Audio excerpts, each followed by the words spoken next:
Hello everyone, मैं assistant professor Radha Tiwari GS college of commerce Wardha के e learning platform पे आप सभी का स्वागत करती हूँ। सो स्टूडेंट्स, आज के इस वीडियो में हम यहाँ पे डिस्कस करने वाले हैं जो दो मेन इसेंशियल डॉक्यूमेंट्स होते हैं कंपनी के लिए, या जब हम कंपनी इनकॉर्पोरेट करते हैं उस समय हर स्टेप को पूरा करने के लिए जब हमें दो इसेंशियल डॉक्यूमेंट्स वहाँ मांगे जाते हैं एज ए प्रमोटर, वो बनाने पड़ते हैं। उन इसेंशियल डॉक्यूमेंट्स का आज हम यहाँ पे अध्ययन करने वाले हैं। सबसे पहला जो इसेंशियल डॉक्यूमेंट है वो है मेमोरेंडम ऑफ एसोसिएशन, जिसको हम पार्षद सीमा नियम भी कहते हैं। तो पार्षद सीमा नियम या मेमोरेंडम ऑफ एसोसिएशन, या जिसको हम शॉर्ट फॉर्म जिसका MOA यूज करते हैं जिसके लिए, उसका आज हमें यहाँ पे अध्ययन करना है। तो सबसे पहले आज के इस वीडियो में हम जानेंगे कि मेमोरेंडम ऑफ एसोसिएशन का मीनिंग क्या होता है, उसकी डेफिनेशंस क्या बताई गई है, और अगर हमें मेमोरेंडम ऑफ एसोसिएशन फ्रेम करना है या प्रिपेयर करना है तो उसके लिए कुछ फैक्टर्स होते हैं, जो कुछ घटक होते हैं जो कंसीडर करना पड़ते हैं, जो ध्यान में रखना पड़ते हैं। उन फैक्टर्स का और मेमोरेंडम ऑफ एसोसिएशन के मीनिंग का आज यहाँ पे हम मेनली स्टडी करने वाले हैं। सबसे पहले अगर मेमोरेंडम ऑफ एसोसिएशन की बात करें तो मेमोरेंडम ऑफ एसोसिएशन के इंट्रोडक्टरी सेशन में या इंट्रोडक्टरी पोर्शन में मैं ये बोल सकती हूँ कि मेमोरेंडम ऑफ एसोसिएशन कंपनी के सबसे मेन या इसेंशियल डॉक्यूमेंट में से एक होता है। मेमोरेंडम ऑफ एसोसिएशन बाहरी जो लोग होते हैं उनके बीच, मतलब हम जिसको बोल सकते हैं कि एक बाहरी जगत से जब कंपनी अपना एक परिचय देती है तो उस परिचय में कंपनी के नाम, कंपनी का जो रजिस्टर्ड ऑफिस है, कंपनी की जो लायबिलिटीज है, कंपनी का जो कैपिटल है, या उसके अलावा हम ये बोल सकते हैं कि कंपनी की ओवरऑल जो जानकारी है वो अगर हमें बाहरी जगत को पेश करनी है, प्रस्तुत करनी है, प्रेजेंट करनी है, तो मेमोरेंडम ऑफ एसोसिएशन का यूज किया जाता है। मतलब अगर हम आर्टिकल ऑफ एसोसिएशन की बात करें तो ये इंटरनल मैनेजमेंट के लिए उपयोग में लाई जाने वाली एक प्रलेख या दस्तावेज मानी जाती है या डॉक्यूमेंट माना जाता है। वही अगर हम मेमोरेंडम ऑफ एसोसिएशन की बात करें तो ये बाहरी जगत से हमारा रिश्ता जोड़ता है कंपनी का। इसमें अगर हम बात करें तो मेमोरेंडम ऑफ एसोसिएशन का जो हम बोल सकते हैं कि जो कंपनी का रिलेशन है उनके शेयर होल्डर्स के साथ, इन्वेस्टर के साथ, क्रेडिटर्स के साथ, सेलर्स के साथ, तो या अदर पर्सन्स के साथ, जो थर्ड पार्टी हम जिसको बोल सकते हैं, लेकिन एज ए थर्ड पार्टी वो भी कंपनी के साथ कॉन्ट्रैक्ट कर सकती है। तो ये सब जो चीज़ें या ये जो लोग हैं, इन सभी से जो कंपनी का रिलेशन है वो रिलेशन प्रस्तुत करने का जरिया मेमोरेंडम ऑफ एसोसिएशन समझा जाता है। अब मेमोरेंडम ऑफ एसोसिएशन की जो एक प्रीलिमिनरी इंफॉर्मेशन है या एक बेसिक इंफॉर्मेशन देखने के बाद अब हम मेमोरेंडम ऑफ एसोसिएशन को यहाँ पर अगर डेफिनेशन के रूप में समझने की कोशिश करें या डेफिनेशन के फॉर्म में समझने की कोशिश करते हैं तो memorandum of association is a document which contain the object for which the company is form and it defines as well as confines the powers of the company. मतलब मेमोरेंडम ऑफ एसोसिएशन कंपनी का जो एक उद्देश्य है, company के निर्माण के पीछे जो उद्देश्य है, कंपनी जिस उद्देश्य को पूरा करने के लिए या जिस ऑब्जेक्टिव को पूरा करने के लिए फॉर्म की गई है, उस ऑब्जेक्टिव को पूरा करने वाले जो या उसके लिए जो हमें कोशिशें करनी है वो ऑब्जेक्टिव्स शो करने का एक जरिया मेमोरेंडम ऑफ एसोसिएशन है। या उसके अलावा हम ये बोल सकते हैं कि मेमोरेंडम ऑफ एसोसिएशन कंपनी के लिमिटेशंस बताता है, मतलब उसका जो सीमित दायरा है कंपनी का वो हमें मेमोरेंडम ऑफ एसोसिएशन से पता चलता है, एज वेल एज कंपनी के जो पावर्स है, कंपनी की जो अधिकार प्रणाली है, कंपनी के जो अधिकार क्षेत्र है, वो भी हमें मेमोरेंडम ऑफ एसोसिएशन से पता चलते हैं। अगर इस डेफिनेशन के अलावा हम कंपनी मेमोरेंडम ऑफ एसोसिएशन की कंपनी लॉ के हिसाब से, या हम जिसको बोलेंगे कि अकॉर्डिंग टू केन के हिसाब से अगर एक जो ऑथर है उनके हिसाब से अगर हम यहाँ पे देखेंगे definition of memorandum of association, तो उनका कहना है कि memorandum of association is A charter of company and it's define the limitations of company establish under the act. मतलब मेमोरेंडम ऑफ एसोसिएशन एक आज्ञा पत्र है। चार्टर माने क्या होता है? आज्ञा पत्र होता है, और ये कंपनी का एक अधिकार क्षेत्र और साथ ही साथ कंपनी की जो एक सीमाएं है वो दर्शाता है, और ये सीमाओं का निर्माण, ये आज्ञा पत्र का निर्माण एक विशेष एक्ट के अंतर्गत किया जाता है। अब यहाँ जो इस डेफिनेशन में कहा गया है कि memorandum of association is A charter and it's define the limitations of company and it's establish under the act. ये जो एक्ट कहा गया है, ये एक्ट 2013 वाला भी हो सकता है या उससे पहले, मतलब कंपनी लॉ 1956 1956 वाला जो कंपनी कायदा था, अगर उसके हिसाब से तत्कालीन कंपनी होगी और तब अगर बनाया गया होगा मेमोरेंडम ऑफ एसोसिएशन, तो वो भी मेमोरेंडम ऑफ एसोसिएशन की उसको संकल्पना प्रदान की गई है और वो भी MOA ही कहलाता है। मतलब कंपनी लॉ 2013 ये बिल्कुल नहीं कहता कि अगर मेमोरेंडम ऑफ एसोसिएशन पुराने लॉ के हिसाब से बना हुआ है तो वो अभी अनयूजेबल है, ऐसा वहां पे नहीं है। मतलब जैसे हमने कंपनी की एक अगर हम डेफिनेशन देखें तो कंपनी वो है जो कंपनी लॉ 2013 या उससे पहले के कोई भी लॉ के हिसाब से निर्माण की गई एक कृत्रिम व्यक्ति जो होती है, एक आर्टिफिशियल पर्सन जो होता है, उसे हम कंपनी कहते हैं। Same thing memorandum of association या आर्टिकल ऑफ एसोसिएशन पे भी लागू पड़ती है। ये एक्ट के अंतर्गत या अंडर निर्माण होनी चाहिए, फिर वो वहां जरूरी नहीं है कि एक्ट 2013 वाला ही हो। हाँ, उसमें अमेंडमेंट किया जा सकता है। अब आगे जब हम अल्टरेशन देखेंगे, परिवर्तन की प्रणाली देखेंगे, तो तब हम देख सकते हैं कि क्या बदलाव किए जा सकते हैं कंपनी लॉ 2013 के हिसाब से मेमोरेंडम ऑफ एसोसिएशन में। लेकिन डेफिनेशन के लिए अभी तक हम इतना समझ सकते हैं कि अगर पहली डेफिनेशन देखें तो पहली डेफिनेशन ये कहती है कि मेमोरेंडम ऑफ एसोसिएशन एक ऐसा दस्तावेज है या डॉक्यूमेंट है जो ऑब्जेक्ट शो करता है, साथ ही साथ कंपनी के पावर्स शो करता है और कंपनी की जो एक लिमिटेशंस है वो भी बताता है। अगर ये जो डेफिनेशन है ये अकॉर्डिंग टू पाल्मर है जो बोर्ड पे लिखी हुई है, और अगर हम केन्स के डेफिनेशन की बात करें तो वो हमें कहती है कि memorandum of association is A charter, मतलब वो एक आज्ञा पत्र है और उस आज्ञा पत्र का निर्माण कंपनी लॉ के हिसाब से होना चाहिए। तो अब मीनिंग एंड डेफिनेशन देखने के बाद या एक इंट्रोडक्टरी बेस यहाँ पे फॉर्म करने के बाद हम आगे बढ़ते हैं। तो अब हमें देखना है framing the memorandum of association, या जिसको यहाँ पे हम बोलेंगे फ्रेमिंग द MOA। तो मेमोरेंडम ऑफ एसोसिएशन का अगर हमें फ्रेम करना है, प्रिपरेशन करना है, बनाना है, तो अब हमें कुछ फैक्टर्स यहाँ पे कंसीडर करने पड़ते हैं। बेशक मैंने यहाँ पे जो 6 फैक्टर लिखे हुए हैं या ये जो 5 आपके सामने टेबल लिखे हुए हैं या एक फॉर्म लिखा हुआ है, ये फैक्टर नंबर 1 है। ऐसे हमें 6 से 7 अलग अलग फैक्टर्स देखने हैं। तो जब हम प्रिपेयर कर रहे हैं या फ्रेम कर रहे हैं मेमोरेंडम ऑफ एसोसिएशन, तो हमें कुछ फैक्टर्स यहाँ पे कंसीडर करने पड़ते हैं। तो उसमें का सबसे पहला फैक्टर ये है कि memorandum of association should be in particular और प्रिस्क्राइब फॉर्म। अब यहाँ जो कहा गया है कि मेमोरेंडम ऑफ एसोसिएशन ये पर्टिकुलर या प्रिस्क्राइब फॉर्म में होना चाहिए। तो ये जो प्रिस्क्राइब फॉर्म है या पर्टिकुलर फॉर्म है, ये कौन सा है?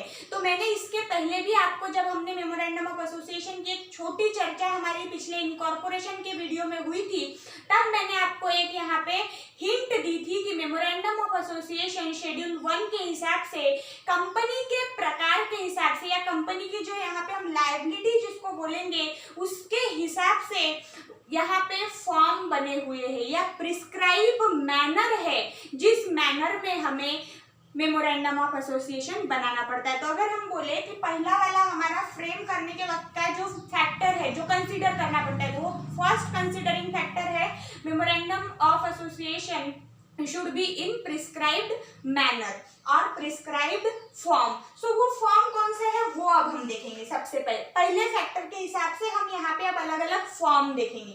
अगर फॉर्म इन टेबल ए, मतलब अगर आपका जो मेमोरेंडम ऑफ एसोसिएशन है या MOA है वो आप टेबल ए में कब बनाओगे?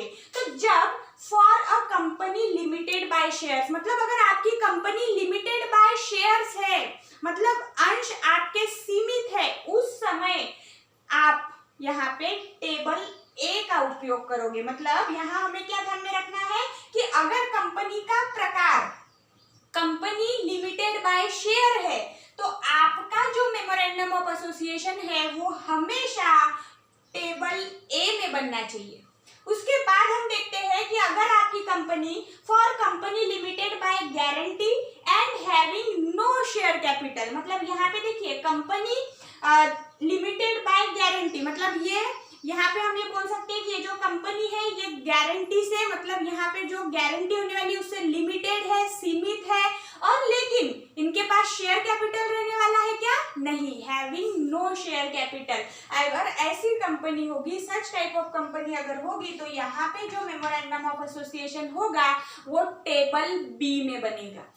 उसके बाद हम देखते हैं for a company limited by guarantee and having a share capital, मतलब अभी लिमिटेड बाय गारंटी भी है और इनके पास शेयर कैपिटल भी रहने वाला है, तो ऐसी अगर टाइप की कंपनी होगी तो टेबल सी का फॉर्म यहाँ पे हमें यूज करना है। अब ये जो table A, form in table A और फॉर्म इन टेबल बी और फॉर्म इन टेबल सी, यहाँ तक हमने देखा। ये table A, table B, table C क्या है वो हम आगे देखते हैं। उसके बाद हम देखते हैं कि टेबल डी कब यूज किया जाएगा। For a company for an unlimited company having no share capital, मतलब असीमित जो कंपनियां हैं और जिनके पास शेयर कैपिटल भी नहीं है, मतलब जिनका अंश पूंजी का भी कोई यहाँ पे मैटर नहीं है, ऐसी अगर कंपनी है तो टेबल डी के फॉर्म में यहाँ पे मेमोरेंडम ऑफ एसोसिएशन बनेगा। उसके बाद लास्ट यहाँ बताया गया है टेबल ई के लिए कब टेबल ई का प्रयोग किया जाएगा या यूटिलाइजेशन किया जाएगा, तो for an unlimited company having a share capital, मतलब अनलिमिटेड कंपनी शेयर कैपिटल रखने वाली अगर होगी तो यहाँ पे टेबल ई यूज किया जाएगा। अब यहाँ मैं आपको समझाती हूँ कि ये माजरा क्या है। मतलब ये जो table A, table B, table C, table D और टेबल ई, ये क्या है? तो ये कंपनी लॉ के शेड्यूल 1 के हिसाब से प्रिस्क्राइब मैनर बताए गए हैं, प्रिस्क्राइब्ड वे बताए गए हैं, जिसमें एक कंपनी को अपने प्रकारानुसार स्ट्रिक्टली मैंडेटरीली अपना फॉर्म चूज करना पड़ता है। और ये जो ये टाइप बताया गया है, form in table A, form in table B, form in table C, ये सब क्या है? तो ये एक प्रकार से यहाँ पे मैं ये बोल सकती हूँ कि ये एक बनाया गया प्रो फॉर्मा होता है।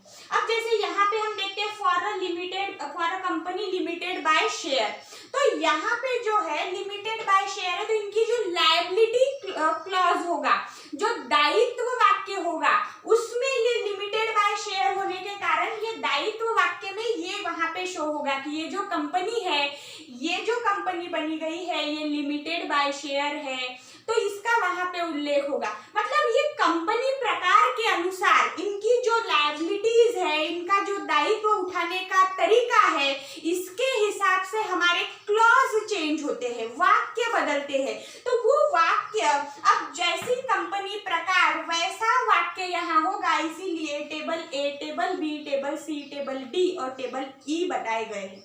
मतलब इसमें कोई ज्यादा फर्क नहीं होगा, केवल एक दो क्लॉज इधर उधर होते हैं, और वो जो क्लॉज है वो हम नेक्स्ट वीडियो में देखने वाले हैं, तो वहां पे हम उसकी चर्चा कर सकते हैं कि कहाँ कौन से बदलाव किए जा सकते हैं। और जब मैं आपको, अब जैसे आर्टिकल ऑफ एसोसिएशन कंप्लीट हो जाएगा तो हमारा यूनिट 1 फुल्ली कंप्लीट हो जाएगा, उस वक्त अब हर एक चीज मैं यहाँ पे आपको डिक्टेट नहीं कर सकती, इसलिए वो नोट्स में मैं आपको एक पूरी वहां पे इमेज दूंगी पीडीएफ फॉर्म में, कि जहां आपको हर एक टेबल फॉर्म के हिसाब से कौन सा हम वहां पे मेमोरेंडम ऑफ एसोसिएशन जो बनाते हैं वो एमओए में क्या बदलाव होते हैं वो पीडीएफ में आपको जरूर देखने मिलेगा। तो जब नोट्स मिलेगी तो आप चेक जरूर कीजिएगा। तो यहाँ तक के भी आपको समझ आ गया होगा कि हमें जो मेमोरेंडम ऑफ एसोसिएशन है वो प्रिस्क्राइब्ड मैनर में बनाना होता है। वो मैनर यहाँ पे अभी हमने देखे कि शेड्यूल 1 के हिसाब से 5 अलग अलग टेबल बताए गए हैं, और वो 5 टेबल ए टू टेबल ई यहाँ हमने देखे और कंपनी प्रकार के हिसाब से देखे। ये हुआ फैक्टर नंबर 1, और ये कौन सा था? Memorandum of association should be in prescribed form. तो पहला अब यहाँ पे हमने फैक्टर देखने के बाद सेकेंड फैक्टर हम ये देख सकते हैं कि the memorandum shall be printed. मतलब ये जो आप फैक्टर्स हम देख रहे हैं कि क्या क्या हमें फ्रेम जब करना है तो कैसा फ्रेम करना है एमओए। तो यहाँ पे पहला हमने देखा फ्रेमिंग द मेमोरेंडम में कि प्रिस्क्राइब वे में हो।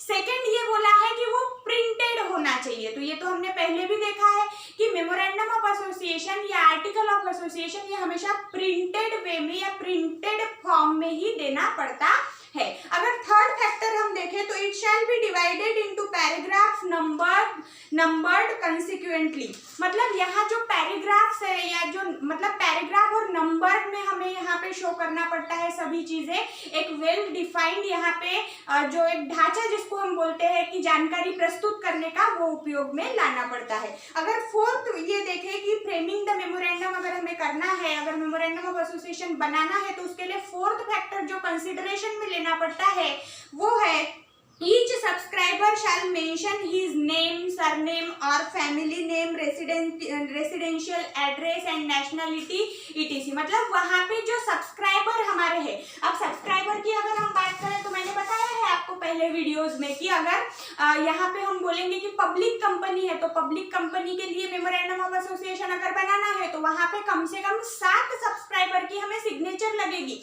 और अगर प्राइवेट कंपनी है तो कम से कम 2 सब्सक्राइबर की वहाँ हमें सिग्नेचर लगती है। तो जो सब्सक्राइबर वहां पे सिग्नेचर करेंगे इस मेमोरेंडम ऑफ एसोसिएशन पे, उस सिग्नेचर करने वाले हर एक सब्सक्राइबर का नाम, उसका पारिवारिक नाम, उसका एड्रेस, उसकी नेशनलिटी, उसका ऑक्यूपेशन, ईच एंड एवरीथिंग हमें वहां पे मेंशन करना पड़ता है। और ये मेन फैक्टर है जब हम प्रिपेयर करते हैं या फ्रेम करते हैं मेमोरेंडम ऑफ एसोसिएशन। उसके बाद का पॉइंट ये है कि जब आप मेमोरेंडम ऑफ एसोसिएशन बनाते हो तो जैसे मैंने अभी बताया कि ईच एंड एवरी सब्सक्राइबर का वहां पे हमें डिटेल मेंशन करना है, वैसे ही जिस सब्सक्राइबर की आपने डिटेल मेंशन की है उस सब्सक्राइबर का सिग्नेचर आपको मेमोरेंडम ऑफ एसोसिएशन पे या एमओए पे लेना पड़ता है। ये कंसीडर करना पड़ता है हमारे मेन फैक्टर्स में। उसके बाद अगर हम देखें तो जो भी आप जिस स्टेट में आपका कंपनी मतलब कंपनी काम करने वाली है या जिस स्टेट में आप कंपनी रन करने वाले हो, उस स्टेट की जो स्टैंपिंग एक्ट होगी, उस स्टैंपिंग एक्ट के हिसाब से हमें मेमोरेंडम ऑफ एसोसिएशन पे स्टैंप करवाना पड़ता है। ये भी एक एसेंशियल फैक्टर है व्हाइल प्रिपेयरिंग और framing the memorandum of association. उसके बाद अगर लास्ट फैक्टर मैं आपको बताऊं तो यहाँ पे आपको डेट मेंशन करनी पड़ती है, और ये जो डेट मेंशन करनी है वो कभी भी आपने जब स्टैंपिंग किया है आपके मेमोरेंडम ऑफ एसोसिएशन से तो उस स्टैंपिंग के पहले की डेट नहीं होनी चाहिए, मतलब जब आपका स्टैंपिंग हुआ है उसके बाद की डेट आपको मेमोरेंडम ऑफ एसोसिएशन पे लिखनी है। तो आज के इस वीडियो में हमने मेमोरेंडम ऑफ एसोसिएशन का यहाँ पे मीनिंग, डेफिनेशन देखा। उसके अलावा मेमोरेंडम ऑफ एसोसिएशन क्यों बनाया जाता है, क्योंकि ये एसेंशियल डॉक्यूमेंट है इसलिए। तो यहाँ पे memorandum of association as a essential document जब हम स्टडी कर रहे हैं तो उसकी मीनिंग क्या है, उसका डेफिनेशन क्या है, और जब हम फ्रेम करते हैं मेमोरेंडम ऑफ एसोसिएशन तो हमें कौन कौन से फैक्टर्स को कंसीडर करना पड़ता है, इसका एक ओवरऑल यहाँ पे स्टडी किया है। आई होप आपको ये समझ आया होगा। Thank you.